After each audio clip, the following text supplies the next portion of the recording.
Hello, and welcome to Studio from Home with the Art Gallery of Nova Scotia. My name is Brittany, and I am a photographer and artist that has worked with the Art Gallery on lots of different projects. I've even taught students how to make cameras out of paint cans.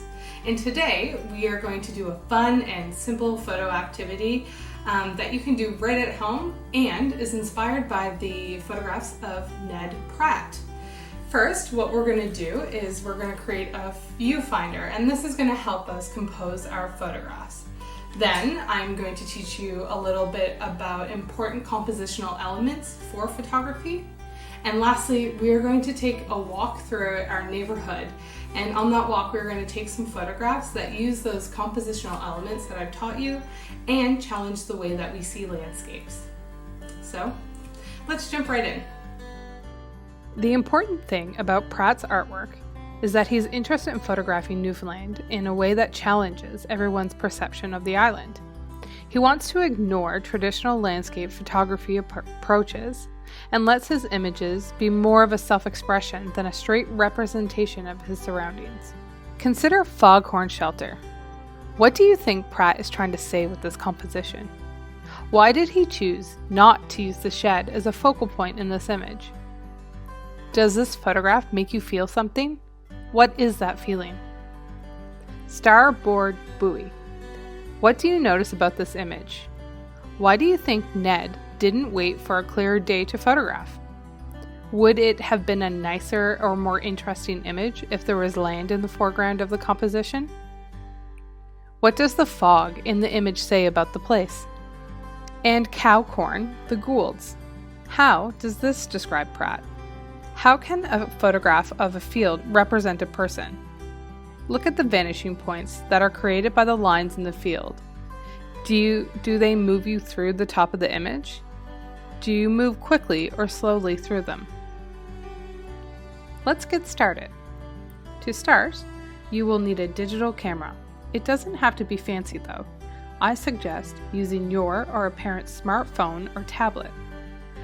We're going to create a viewfinder to help us with finding the rule of thirds for our photographs. So, to make that, you'll need some stiff paper, like cardstock or cardboard.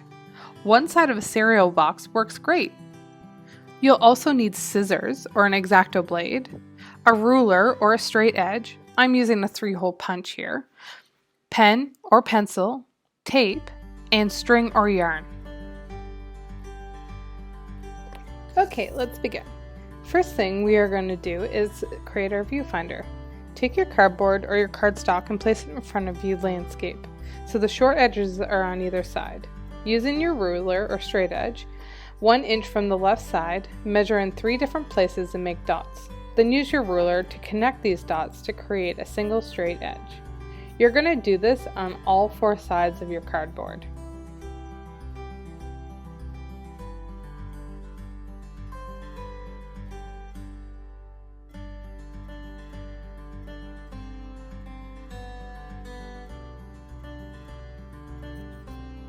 Using your scissors or blade and a ruler, you're going to cut out the center of your cardboard following the lines that you've just made. When you're done, you should be just left with a frame. Using your ruler again, measure the short edges and divide the number by 2. You're going to make 2 equally spaced dots on either side. Do the same for the long edges. Cut 2 pieces of string for both the short and the long edges. Make sure that the string is tight across the frame. You should end up with a frame that has 9 equal squares in the middle.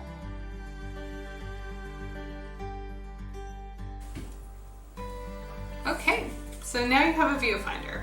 This is going to help us determine the rule of thirds within your photograph.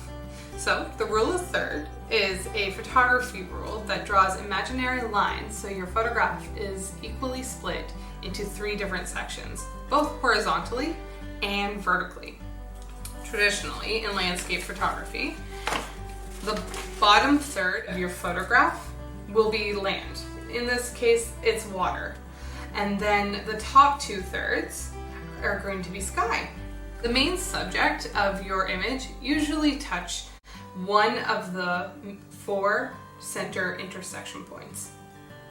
A couple of other traditional compositional elements that we think about when we are photographing are horizon line and vanishing point. So, a horizon line is an imaginary line that is drawn when the sky meets the land or sea within a photograph. And then vanishing points is when we have 2 parallel or equal lines that appear to converge or come together. This helps make objects disappear the further the lines move into a photograph.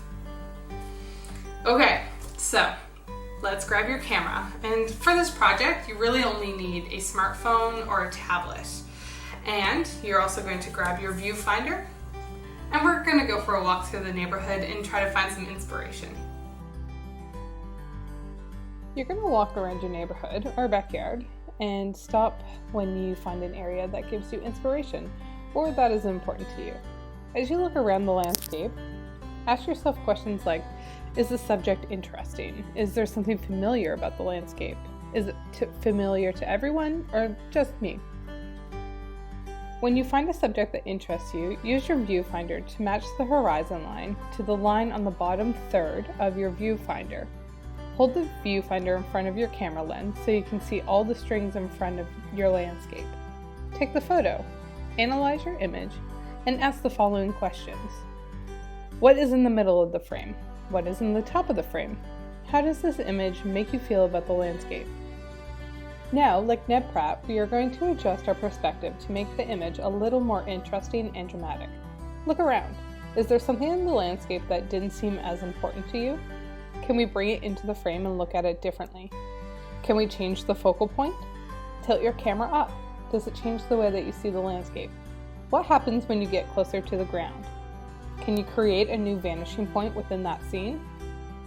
When you have found a new vantage point or a new way of looking at the original landscape that seems new and interesting to you, remove the viewfinder from your frame and take your photo.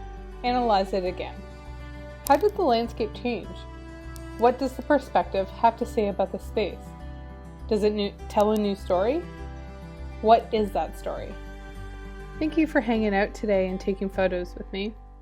We'd love to see what you've created, so share your Ned Pratt inspired images on Instagram and Facebook, and don't forget to tag us so we can see all of the excellent artwork. Stay tuned for more Studio from Home videos with the Art Gallery of Nova Scotia.